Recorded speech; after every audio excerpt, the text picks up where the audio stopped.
I never thought I'd be asked to leave my own daughter's wedding. But what hurt more wasn't being told to go. It was realizing she'd meant it. I remember how the evening light felt when I stepped back into my house, the way it pooled across the kitchen tiles in long, quiet stripes. It was so still that for a moment, I thought perhaps I'd dreamed the whole thing. That maybe if I set down my purse, slipped off my shoes, and turned around, I'd find her there. My Emily, smiling the way she did when she was little, when the only thing she ever asked of me was another story before bed. But the room stayed empty. I placed the gift box gently on the table, cream-colored ribbon, tied the way I used to tie the bows on her birthday presents. My handwriting on the tag.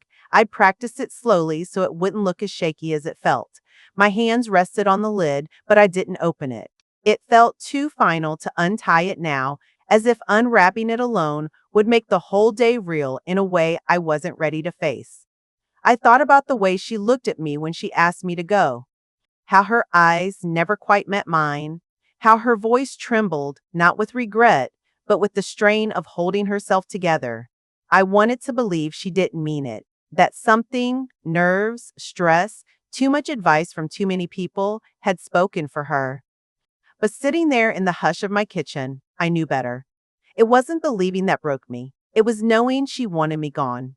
So before I tell you what happened that afternoon, let me tell you what came before. Because a story doesn't start on the day it unravels. It begins in all the small moments we think don't matter, until one day, they do. The house I live in isn't much by most standards. 2 bedrooms, 1.5 baths, and a creaky porch that sings under your feet in the spring rain. But it's mine. David and I bought it when Emily was just a toddler, after years of living in a rented flat where the neighbors argued through paper-thin walls. We wanted something still, something safe, something we could make a life in. That house has held all our beginnings and endings. It's where Emily learned to walk, where she brought home scraped knees and spelling tests, where we put up birthday streamers year after year, even when money was tight. It's also where David passed in the back bedroom that gets the morning light, the one we turned into a study after Emily moved out. I still made tea for 2 sometimes without thinking. David was the kind of man who didn't talk more than he had to. But when he laughed, really laughed, it came from somewhere deep and true. He made me feel like I was the one thing in this world he was absolutely sure of. When he died, it was cancer, slow but unforgiving. I thought I'd unravel entirely, but life has a way of settling into itself again, even when it aches. I didn't remarry. I didn't want to. I had Momo, my fat old tabby who thinks he owns the couch, and I had my garden. And of course, I had Emily. Oh, Emily. She was always a quiet child, the kind who sat for hours under the lilac bush out back, talking to imaginary friends, making daisy crowns, and collecting beetles like treasures. She had big eyes and a laugh that sounded like wind chimes. I did everything I could to give her the childhood I never had. My own mother was strict, quick-tempered, and hard to please. There was little softness in our home. I remember vowing, even before I had Emily, that I'd be different, that I'd parent with kindness, that I'd listen more than I lectured. And I did. There were Saturday mornings filled with pancakes and music from the old record player, storybooks under a blanket fort in the living room. Birthday dresses I stitched myself, even when I had to rip out the seams 3 times to get them right. We were close, at least I thought we were. When she got into university, I cried happy tears in the kitchen. She was the first in our family to go, full scholarship, bright future. She was going to study literature and economics, which sounded like an odd pairing to me, but she lit up when she talked about it. That's where she met James. The first time she brought him home, I knew she was nervous. She'd ironed her dress twice and kept smoothing her hair down in the hallway mirror. James was polite, handsome, clean-shaven and neat, like someone who was used to being taken seriously. But there was something distant about him. His compliments felt rehearsed, his smile slightly too tight. I tried not to judge. I offered him homemade peach cobbler, and he said, "Oh, I don't really eat sugar," like it was a moral stance. Still, he was respectful, and Emily was happy, at least then. Over time, I noticed the visits home became shorter, more infrequent. Her phone calls turned practical, updates on work, upcoming plans, but never stories. She used to tell me everything from the smallest campus drama to her dreams about bookstores and baby names. That all faded. At first, I chalked it up to adulthood. We all drift, we all change. But then there were little things, a birthday she forgot, a holiday she said she was too busy to come for. One evening, she called to cancel a weekend visit last minute. I was about to hang up when I heard her speak to someone else in the room. She didn't know I was still on the line. She means well, she said, her voice tired, but she's just not modern. It's hard sometimes. I hung up quietly. That line stayed with me, like a pebble in my shoe. I didn't know what it meant exactly. Not modern? Was it the way I dressed? The things I said? I wasn't trying to be anything but her mother. Then came the engagement. She told me over the phone, a short call between meetings. I was happy for her, truly. But I could already hear it in her voice. This wasn't going to be a shared project. This was going to be her wedding, her way. She did invite me to the planning meetings once or twice. But it was clear I was there to observe, not contribute. James's mother, Vivian, on the other hand, well, she was everywhere. Vivian was the kind of woman who spoke in controlled tones and used phrases like aesthetically cohesive when choosing napkins. She wore silk blouses in winter and had the posture of someone who'd never carried her own groceries. She didn't insult me, not directly, but her compliments were edged. Jessica, how quaint that you still sew. It's such a lost art, especially among women of a certain generation. I smiled. I always smiled. Emily seemed tense around her too, but not in the way that drew her closer to me. More like she was stuck between two tides. I offered to help, maybe bake the wedding cake, make something handmade for the guests. Emily declined each time, gently but firmly. I appreciate it, Mom, but we're going for something a bit more polished. That word, polished. I started saving up for a gift. I didn't have much. My pension wasn't generous, and I lived modestly. But I had David's bracelet, a delicate thing, gold and pearls, the kind you wear on meaningful occasions. He gave it to me on our 10th anniversary. I wore it only once after his passing. I had the bracelet cleaned and polished, then bought a beautiful silk box and ribbon. I added a check. Not much, but what I could spare. And I wrote a note. It took me 4 days to get the words right. I wanted her to know that love doesn't change with time or distance. That roots don't stop being roots just because the branches grow tall. I thought I'd give it to her in private, maybe the night before the wedding, just the two of us. I imagined her holding it, her eyes softening, saying something like, "Thank you, Mom. I know I've been distant." I kept picturing that moment, that maybe, just maybe, it would open a door between us again. But the thing about moments is, you can't plan for them, especially when you're the only one hoping for them at all. And that was the world I lived in leading up to the wedding. A house filled with memories, a cat who curled beside me in the quiet, and a gift wrapped with every ounce of love I had left, waiting for the right time, not knowing, of course, that the right time would never come. The morning of the wedding felt soft and golden, the kind of day where the sun comes through the curtains like a blessing. I woke early, more from habit than excitement. Momo rubbed against my leg as I made tea, his warm weight a small comfort. The dress I had chosen, pale blue with soft lace at the collar, was one I'd made myself. I'd stitched it carefully over several evenings, thinking maybe Emily would notice the effort. My hands trembled slightly as I pinned my hair. Not from nerves exactly, more from the weight of wanting this day to go well. I wanted to be proud, not just of Emily, but of how far we'd both come. The cab ride to the venue was quiet. The driver didn't ask questions, and I was grateful. I watched the city blur past through the window, trees bending in the wind, couples walking hand in hand, storefronts decorated with late summer flowers. I held the gift box in my lap the whole way. The ribbon looked a little crooked, but I didn't fix it. When I arrived, the venue was already buzzing with movement. Laughter, camera shutters, the click of heels on marble floors.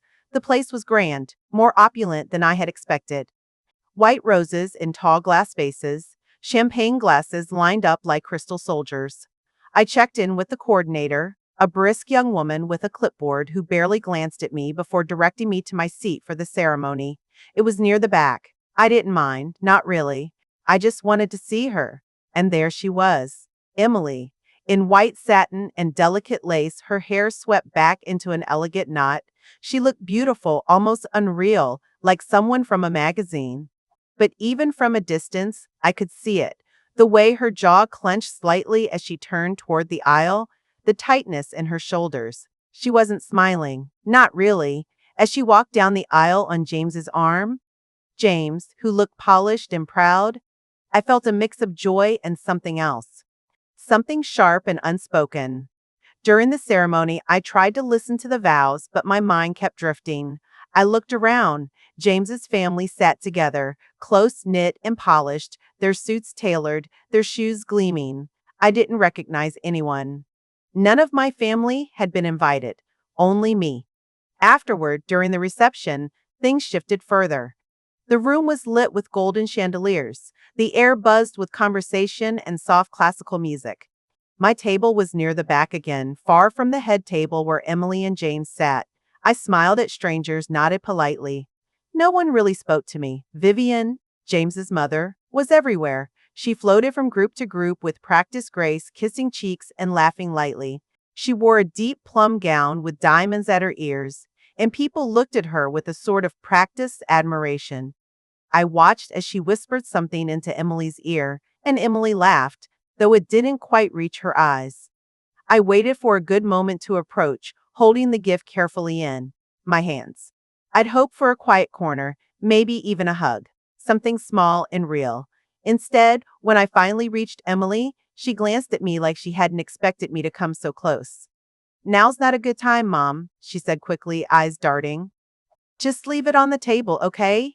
I paused, heart sinking just a little. Of course, I said.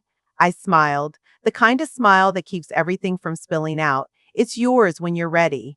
I placed the box gently on the designated gift table, cream silk, gold trim. It looked plain next to the glittering wrapping of the others. The rest of the evening passed like a blur. I nibbled at my dinner. No one sat across from me. I watched as James gave a speech about ambition and partnership. Vivian followed with her own toast, referencing art galleries and international travel. No one mentioned where Emily came from. Later, I found a quiet spot with a cup of tea. It had gone lukewarm, but I held it anyway. There were two women near me, talking softly but not quietly enough. That's the mother, one whispered. She looks plain. Vivian said she was hoping Emily would grow out of her background, the other replied. You can't polish everything, I suppose. I felt the blood rush to my cheeks. Plain. I thought about the dress I'd made, the shoes I'd worn for David's funeral. I thought about the years I'd spent sewing birthday costumes, waiting in the rain at school pickups, holding my daughter's hand through heartbreaks and flu seasons. I stood quietly. I didn't say a word. It was time to leave. I went looking for Emily. I wanted to say goodbye. I don't know what I expected. Maybe just a moment of recognition. Instead, she pulled me aside near the hallway that led to the back doors. Her eyes didn't quite meet mine. Her face looked pale. Mom, she began. I think it's better if you leave now. The air left my lungs. What? I asked softly. It's just, she hesitated. James's family. There's been some tension. I don't want drama today. Please just go. I'll call you later. I looked at her, truly looked at her. She wasn't angry. She wasn't even upset. She was careful, calculated, like I was a loose thread she couldn't afford to let unravel. I nodded. Of course, I said. My voice didn't shake. I don't know how. I turned around, walked back through the glittering room, past clinking glasses and swirling gowns, to the gift table. I picked up the box. No one stopped me. Outside, the sky had darkened. I found a bench near the parking lot and sat down. The breeze tugged at the ribbon on the box. I held it tighter. My heart didn't break loudly. It cracked in silence, the kind of break you feel in your bones before your tears ever come. I sat there for a long time. Back home, Momo greeted me with a low purr, curling around my legs as I stepped through the door. I placed the gift on the kitchen table unopened. The house was cold. I didn't cry that night. I just sat in my chair, hands folded, and let the stillness swallow me. The next day passed without a call. Then another, then another. No message, no thank you. Nothing. On the fifth day, I dialed her number. It rang, then went to voicemail. On the seventh, I received a text. Sorry about what happened. Things got complicated. Hope you understand. That was all. I didn't reply. I didn't know what to say. Over the following days, I began to see the past differently. The memories rearranged themselves. The time she corrected me at dinner for saying Oriental instead of Asian, with a long sigh and a glance at James. The look James gave me when I brought over a homemade pie, a look that said, "This doesn't belong here." The dinner at Vivian's house where I couldn't keep up with the conversation about hedge funds and gallery openings. When I made a quiet joke about my toaster being older than their couch, no one laughed. Emily didn't even translate it. She just smiled tightly and changed the subject. The pieces clicked into place. My daughter wasn't just growing up, she was growing away from who she'd been, from who we'd been. She was trying to leave behind everything that reminded her of that small house, of homemade clothes, of garden dirt under fingernails and lullabies sung off key. She wasn't embarrassed by me. She was ashamed of me. And I didn't feel angry. I felt erased. Like a chapter she'd skipped in her life story, one she didn't want anyone else to read. That night, I sat by the window, the gift still sitting untouched. Momo leapt into my lap and purred, but I felt far away. I pressed my forehead to the cool glass and whispered, I was only ever trying to love her the best way I knew how. The silence didn't answer. But somehow, I knew it understood. The days that followed Emily's message passed quietly, like fog that never lifted. Not heavy enough to drown in, but thick enough to make everything unclear. I kept busy with small things. Folding laundry I'd already folded once, watering plants that didn't need watering. Momo watched me from his favorite chair, blinking slowly, like he was waiting for something I couldn't name. It was during one of those afternoons, when the stillness in the house felt like it might swallow me whole, that I pulled out the old photo box from the cupboard beneath the stairs. The corners were worn, and the lid stuck slightly as I opened it. Inside were the years I'd almost forgotten how to hold. There was Emily at 5, covered in flour, grinning proudly beside her first lopsided pie. There she was again at 10, wearing a paper crown made of gold construction paper and a birthday dress I had sewn the week before. Light yellow with hand-stitched sunflowers along the hem. She looked radiant, untouched by the world's expectations.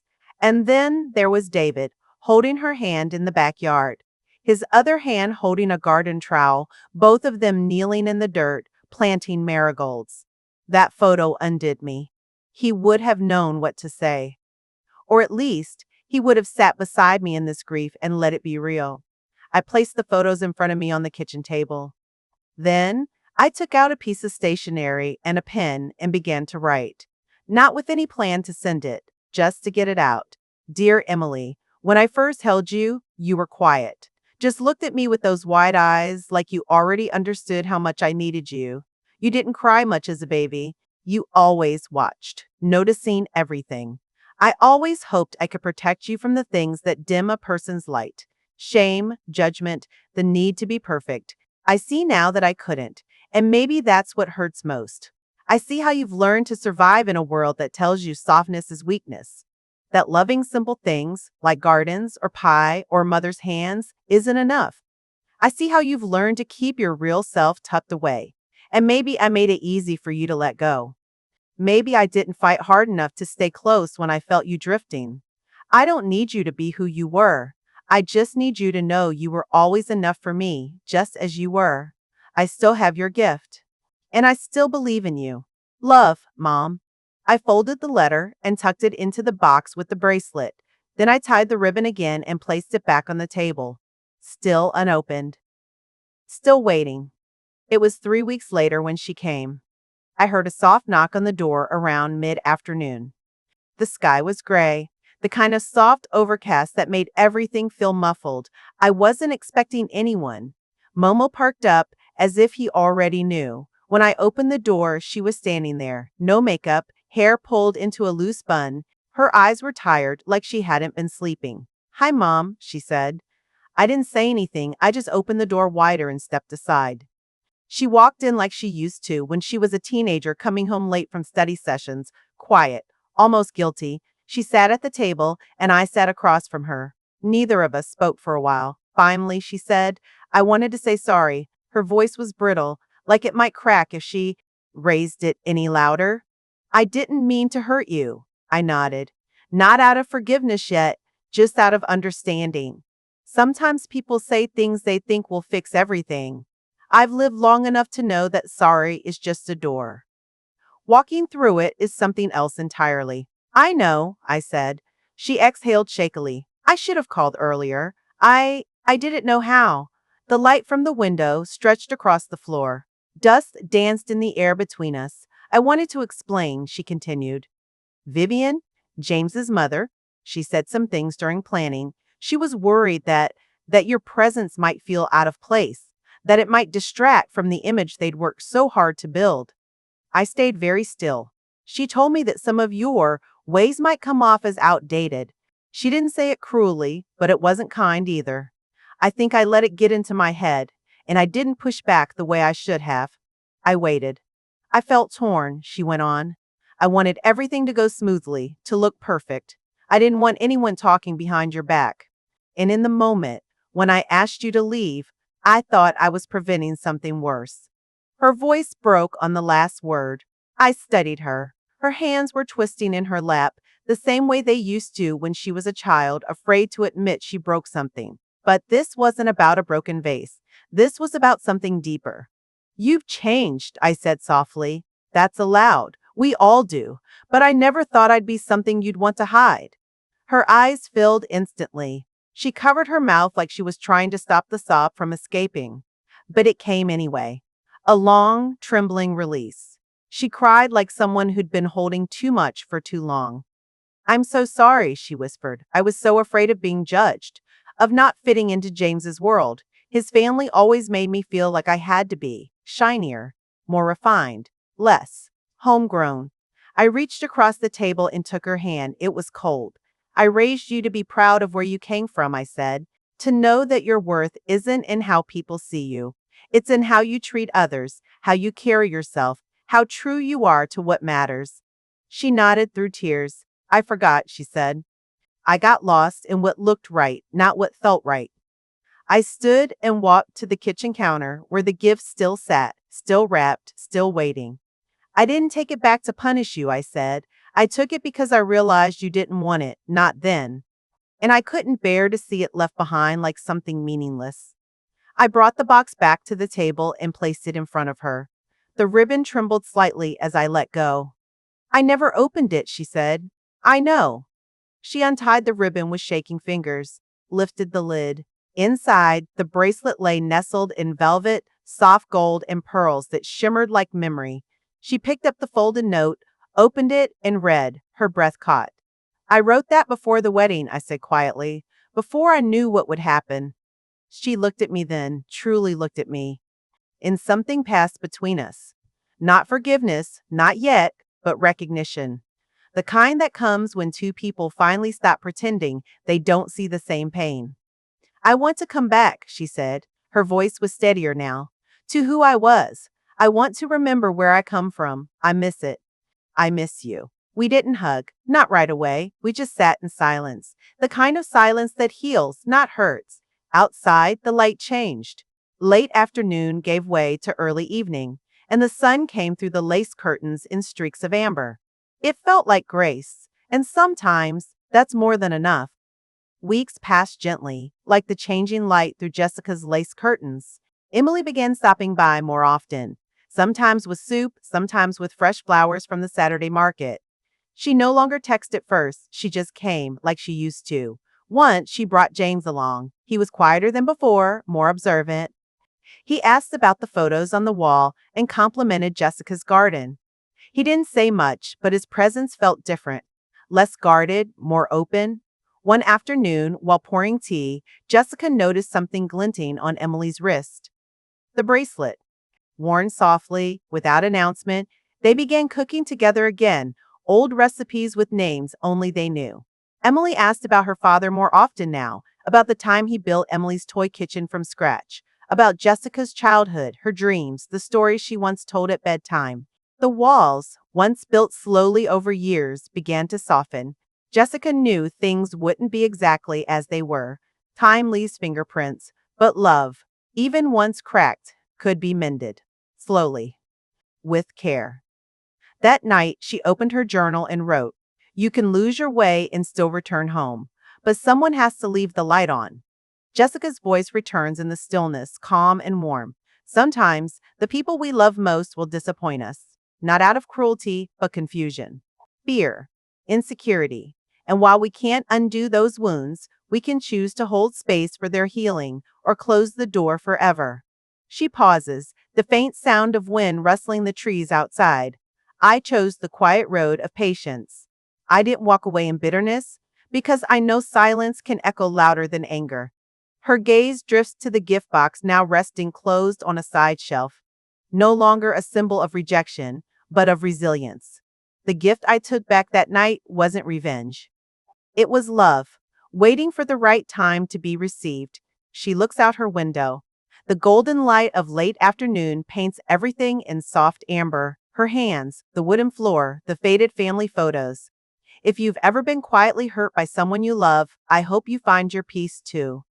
Not by forgetting, but by remembering who you are and what you're worth. She smiles gently.